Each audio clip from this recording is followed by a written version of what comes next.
Welcome. Let us begin, we are continuing the same situation here, simultaneous concentration gradient and electrical potential gradient. We are going to look at a process that is highly relevant for biological engineers, the process of electrophoresis, movement of ions or separation of ions in an electric field. Okay, we use it for protein separations, DNA, nucleic acid separations, and so on and so forth, routinely in the lab. Okay, and it has very many different applications. The electrofocusing has applications in downstream processing and so on and so forth. So we're going to look at some principles of this. We're trying to understand this a little better for better design operation and so on and so forth. Electrophoresis is nothing but the movement of charged particles or molecules under an electric field in a medium. Okay, we know this. Electrophoresis is widely used for the analysis of biological molecules such as DNA, RNA proteins, nucleic acids proteins. The electric field is usually taken to be uniform. The design is made in such a way that this assumption is valid. Electric field is uniform. The charge is either naturally present on the molecules or placed deliberately on them, say, for example, to equalize the charges on all molecules being analyzed. Okay, these are typical conditions under which this process takes place in the lab. This is separation of biological molecules. In the industry, it happens in a slightly different fashion.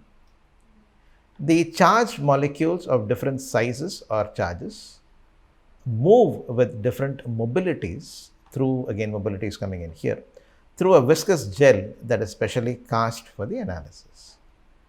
For example, agarose gels are used for DNA analysis, polyacrylamide gels for protein analysis, and so on.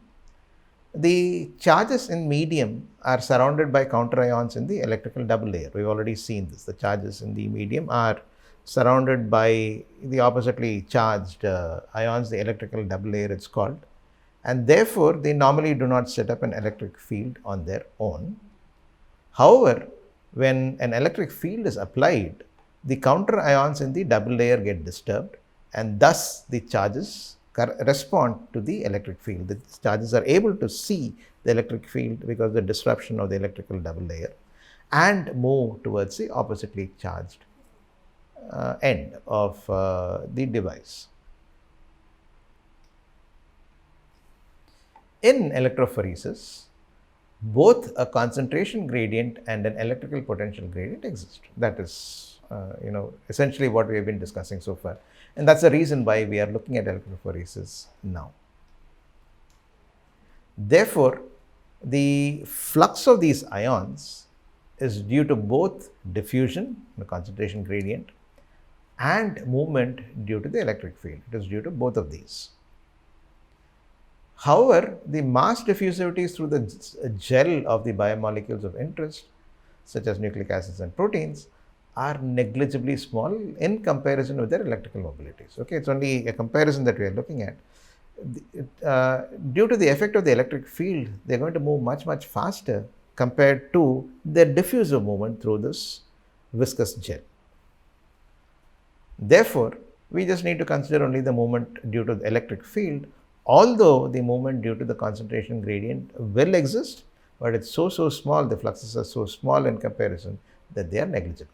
Something like if you have 1,000, the other one to be a 1, whether the final number is 1,000 or 1,001, it doesn't matter, right? The actual number is 1,001, you need to add both, but 1,001 the 1,000 is so close to 1,000 that even if you ignore the 1, it doesn't matter.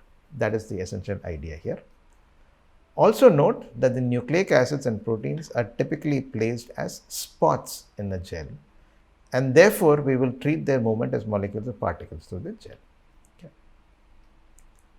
And let us look at only the salient results, and we are not going to derive much of anything here in this lecture.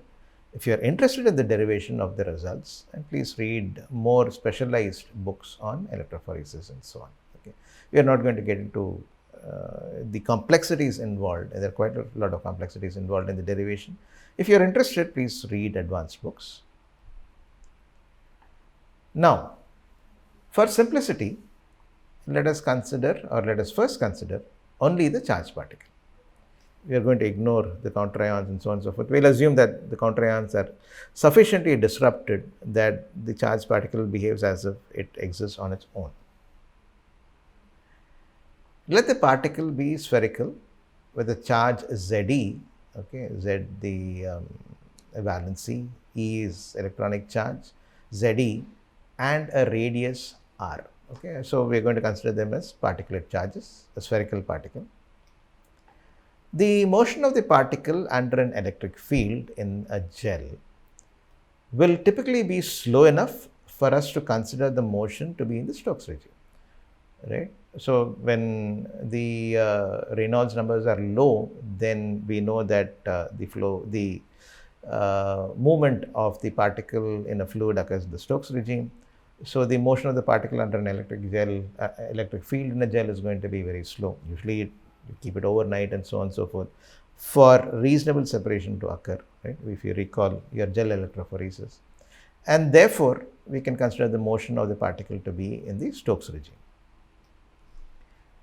Stokes regime, terminal velocity, you would recall that. So when the particle moves at terminal velocity, the forces due to the electric field on the particle, which is Ze times E, right?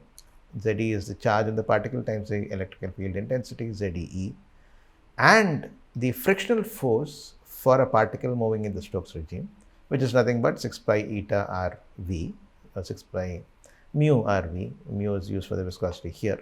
6 pi mu RV, mu is the gel viscosity. They can be balanced. Okay, so they balance out. That's why the terminal velocity results. There is no acceleration there. The forces are balanced. Therefore, Ze times E equals 6 pi mu RV. Equation 6.1.5-1. The electrophoretic mobility, okay, which we are going to represent as m dash, is nothing but the velocity per unit electric field strength. Okay, can go. This is the way we are defining it. The electrophoretic mobility m, which is the velocity per unit field strength, unit electric field strength, or V by E. V by E, if we write from this expression, it is going to be V by E, just transpose this equation, take E to the other side, so Ze by 6 pi mu r, and that is nothing but m dash. So that is equation 6.1.5-2. Now let us consider the counter ion cloud that surrounds the charged spherical particle. If we do that, let us assume that the counter ion cloud is continuous, or there is a spherical distribution of charges, which has a different distribution when the uniform electric field is applied. Let the radius of the sphere in the presence of the uniform electric field be A. This is for the counter ion cloud. Okay, there is the charge that we considered as a particle. Then now we are considering the counter ion cloud. The electrostatic potential V at a distance d, and of course being beyond the sphere of influence or the cloud radius, d greater than A, in a medium of dielectric constant K. The dielectric constant is the ratio of permittivity of the substance to the permittivity in the free space. We know this, epsilon by epsilon naught from our earlier classes. Epsilon by epsilon naught is the dielectric constant. So the electrostatic potential at a distance d greater than A in a medium of dielectric constant K is Ze by Kd. 6.1.5-3, and therefore there is a superposition of the fields and potentials from the modified spherical distribution of charges around the charged bioparticle. Okay, so we looked at just the particle alone, then we looked at the ion cloud. Both of these exist. Okay, so now we are looking at both of them together, and the external source that is applied to cause movement. The superposition, all these fields superpose. Under these conditions, complex situation, that's the reason why I'm not getting into it in this introductory course.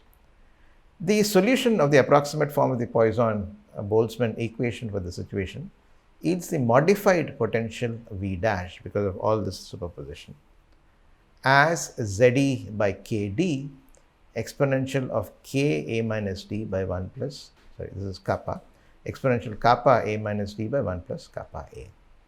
6.1.5-4, where kappa is called the charge screening parameter that is also dependent on the ionic strength of the medium. I'm not deriving any of those, I'm just presenting these, okay, just for you to know that these exist.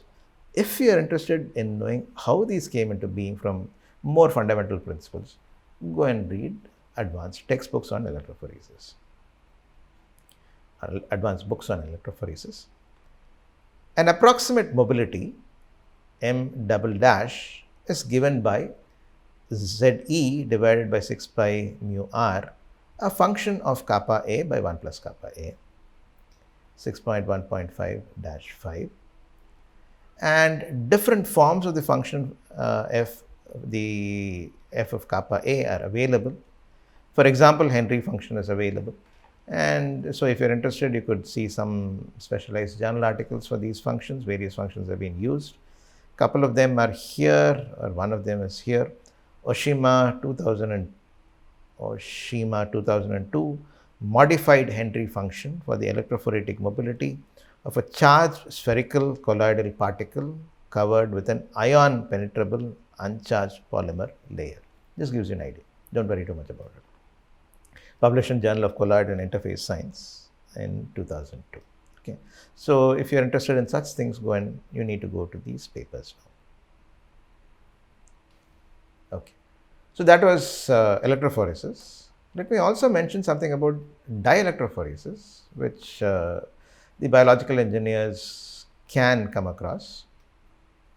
When electrically neutral particles, such as whole cells, are subjected to a non-uniform electric field, the charge distribution, the particle itself is altered, okay, and the charge dipoles are induced. So typically uncharged neutral particles contains charges, but they're all balanced out.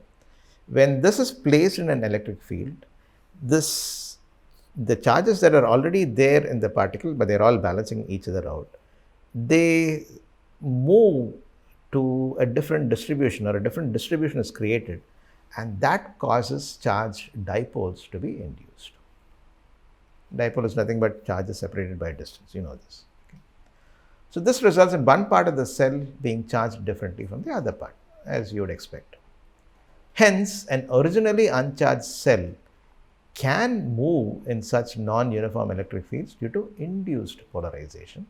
Even though it's not charged, it starts moving because a charge or dipoles are induced in the initially uncharged species. And this process is called dielectrophoresis. And if you're interested, you could read these specialized texts. Pohl in 1978, it's called Dielectrophoresis, the Behavior of Neutral Matter in Non-Uniform Electric Fields, published by the Cambridge University Press in 1978. And Blakewell, Micro and Nano Transport of Biomolecules, published in 2009 by Ventus Publishing. These talk about dielectrophoresis. Okay, that's all I have. I think with this we complete the aspect of mass transport under a simultaneous effect of two driving forces, that is concentration gradient driving force and an electrical potential gradient driving force. Okay. We spent quite a bit of time on this, but it's very relevant, and therefore we spent the time. In the next class, when we meet up, we'll take up another aspect of multiple driving forces inducing a certain flux. See you then.